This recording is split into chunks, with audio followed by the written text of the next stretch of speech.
And we're live. This is Howard Owens doing another live interview, this time with Matt Gray, owner of Alex's Place, and Eli Fish. And longtime residents will remember Maddie's Place. So, Matt, let me get to the right screen here.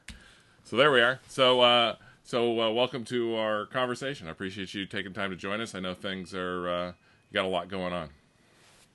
Yeah, thank you for having me, Howard. Good. So we kind of had a little bit of planned stuff to talk about here, but some late breaking news, so to speak. Somebody sent me an email, and I'm going to see if I can open up the screen where I can see it better. But Congress considering a bill that plays a lot into what we're going to be talking about and the impact on small business. And this legislation, if it goes through, and if I understand it correctly, small businesses like yours and mine will be able to apply for loans to meet payroll that if we don't lay off any employees, if we keep those employees through June 20th, we don't have to pay back. And okay. I think that's going to be a huge help because I think for both of our businesses, any revenue we lost, we're not going to be able to recoup that, but we still have ongoing expenses to meet. So that's quite a generous package. This is the first I'm hearing of it. We've been getting notifications right along from a variety of sources. There was a bill that passed both House and Senate, I believe yesterday, which was a three-phase, which we've read through, and it was the beginning of some help for as far as guaranteed loans. But if they're willing to help with payroll, that'll go a long way in what we're, one of our hardest and most emotional issues that we're having right now. One of the things about it, I don't understand necessarily how it will impact tipped workers. I think there's some additional, constraints there. I think you have to, if I understand it correctly, you have to provide some additional pay to make up, I think, for the lost tips. But still, I think that the idea is to make sure that money's still pumping through the economy, people are getting paid, so that we keep the economy going. Yeah, I agree. It's our number one objective right now. So, first of all, let's talk about the status of your restaurants. I mean, we've already covered the fact that you're doing delivery and takeout, and I enjoyed a nice St. Patrick's Day dinner from Eli Fish, which I really appreciate it. And the Bad Leroy Brown beer was great to be able to pick up and really enjoyed that. But just tell us what's going on, kind of what the status is of your restaurants. Sure. Both Alex's Place and Eli Fish are in the same boat. We were, mandatory shutdown, I believe it was Monday night. So then we went to a takeout and delivery model. Our number one priority was making sure that the staff that really needed to stay on had a chance to stay on. So we sat down mid-Monday and identified those that we knew that needed to stay employed, and then went to them and really surveyed who wanted to stay and who didn't. Unfortunately, even with the takeout and delivery, Alex's is running about 80% down from what we would normally do. Eli's running about 65% down. Alex's has 50 employees or 48 employees. Normally, we're running 8 right now. And then Eli has 35, and we're running about 7 or 8 also. It sounds like you had to do what medical professionals call triage, figure out, what your needs are, what the employees' needs are, and I imagine those were some tough choices. It was. It's amazing in a time of crisis where everyone seems to be more concerned with how the other person is doing.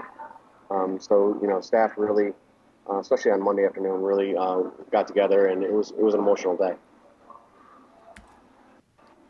So, how's everybody holding up at this point? We're good. We're living life as it is right now. So you try to take each day. We're staying positive. The outpouring of support from the community has been humbling, I guess, to say the best. The staff has really it's been overwhelming at times. It's nice to see the staff being so appreciative, by the public, by the community. It lifts your spirits every day. That's good to hear. You're an experienced restaurant owner. I mentioned earlier, you go back to I think at least Maddie's. I don't know if you did anything before that. And did you ever imagine anything like this in your business career? No, this is my 22nd year in the business, and it was really tough in '01 with September 11th. The '08 financial crisis was hard, but nothing really compares to what we're seeing right now. It seems like every day when we walk in, we spend our first, seems like 2 hours, 3 hours, just trying to get caught up on the day's news, seeing where we're at, seeing what new things are coming down the pipeline, and then trying to change our plan to make sure that we're doing the right things for us, for the community, for our staff. So, one reason I wanted to talk to you is because of your experience as a business owner. What is your advice to other small business owners? Obviously, your expertise is in restaurant, but you might have advice that applies across a lot for other small business owners as well. Sure. Restaurants and bars were the first to really be the hardest hit. Where we were just mandatory shutdown. I understand that today the governor has expanded that to all non-essential businesses. So really, the first thing that we did was we made sure that we went through and cut any non-essential expenses. Try to cut down on what new bills were going to be coming in. The number two thing is all this week we've been reaching out to any creditors, whether it's banks, contracts, vendors, things like that. Just seeing where they're at, what kind of financial situation that they're in, if they're offering any kind of any relief or any deferments. And then, number three, now is the time to start trying to pull capital, investigating ways that you're going to get it. I think this is going to be a prolonged closure, so we're trying to make sure that we have enough capital to weather the storm. Because I imagine you have some pretty high fixed expenses outside of employees with the buildings and everything else. Just you've got equipment that you got to keep operational and can't just sit idle. It's they are actually two different entities, Eli Fish and Alex's, and both are unique to themselves. Alex's is it's been open for over 30 years, and it has a lot of working parts to it. So there's a lot of different expenses that are layered there. Eli is much younger, so it's much leaner. It's lower in overall sales, so there's not as many layers. So, but it has a high initial capital cost just because we're fairly early on in our loans for the development of it.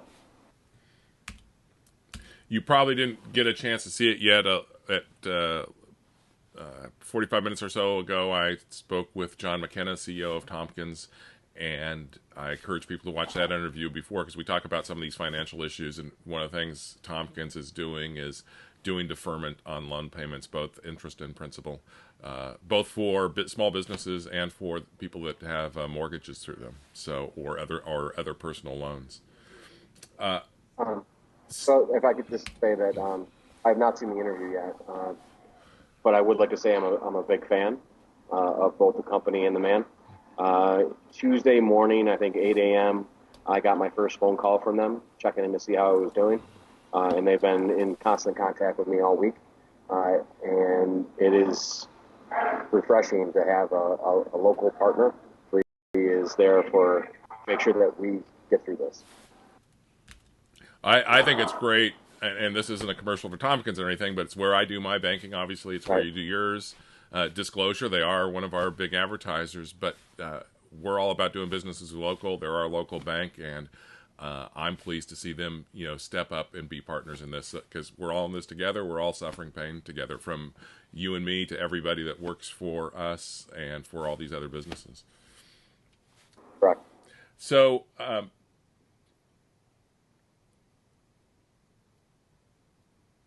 we've already kind of discussed, we've never gone through anything like this. I mean, not even really 9/11 compares to this.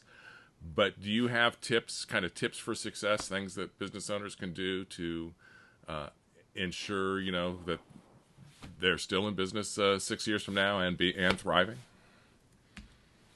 Uh, sure. Number one is being flexible. And if you are still open tomorrow, then you're already being flexible because we're in a situation that we've never seen before. But really just constantly reevaluating what you're doing, what the need of the market is, whether or not what you're doing is even, fiscally responsible. And, just making sure that you don't undersell how long this is going to be. Right now, one of the conversations I had earlier today was we're planning for 8 weeks out, but we know very well, we know that we may be looking at a longer time than that, but we have to pick a date. So 8 weeks out is what our plan calls for. We'll be constantly reviewing that, seeing if we need to start raising more capital to make it through, or if we need to start doing other things to start making ends meet. I think that's one of the scariest parts of this is the unknown. There are experts out there that say we're going to be concerned about community spread until there's a vaccine. That's going to take at least probably 18 months. And, there is that goal to, flatten the curve to contain this is not going to go away. So I think that's probably the hardest part about planning for all of this. Yeah, it's most entrepreneurs are in the same boat where it's a double-edged sword. So not only are you trying to make sure that your business survives, but at the same time, you're more than likely losing all of your personal income from this. So hopefully, you have the resources to get through. Do what you can. We started off feeling kind of good about some potential stuff here, but we also, I think, we're acknowledging some of the difficulties, some of the hardships people are going through. Are you surprised that some restaurants decided to, not do the takeout, not do the delivery, and just close? No, not at all, actually. Each one of us has our own set of circumstances and our own financials behind us. And I know that for a lot of restaurants, it is less of a loss to just close the doors than to continue on operating. It's a hard decision. I read the post by Sporter Kings that when they decided to close it, and you can, man, I feel for the Nobles family, like you can hear the tears in their voice, but sometimes it's you just have to. You have through the Fresh Lab you mentor Eden Cafe and Eatwell Grill. How are they doing, and how are you advising them? I've been impressed this week. They've actually been fairly nimble, and they really are being creative in how they stay open. Eatwell Grill has signed on for DoorDash. They don't have enough staff themselves to deliver, and they decided that DoorDash was their best option. It's worked out well for them so far, and each day is a new day. So, John's a positive guy. Eden has decided to go the route of being meal planning, trying to go after the niche that with so many people now home and restaurants closed that they can do weekly meal planning. So she has that in the works. So they're working it. That's good to hear. I appreciate your time, Matt. Is there anything else you want to add? Just that, a lot of us are lifelong Batavia residents, and we watch the news every day, and it's gone from something that was in another world to something that's in our, right here in our community, with each other, helping each other out. It's a time to, I think, grow closer together, and even though it's a terrible time for us, I think we'll come out at the other end better for it. I agree, Matt. I appreciate those sentiments. I see opportunity here to grow as a community and help each other out. And these are going to be tough times, but as we've discussed before, we're all in this together. And I appreciate your time, Matt. I'll let you get back to all the work you got to do. So thank you again. Thank you, Howard. Great. So this, Have a good day. You too. So this is Howard Owens, publisher of the Batavian. Next up for us at 4 o'clock is the daily press briefing with Public Health Director Paul Pettit. So be sure and tune in for that. And until then, thank you for your time, and look forward to seeing you all around the community soon. Bye.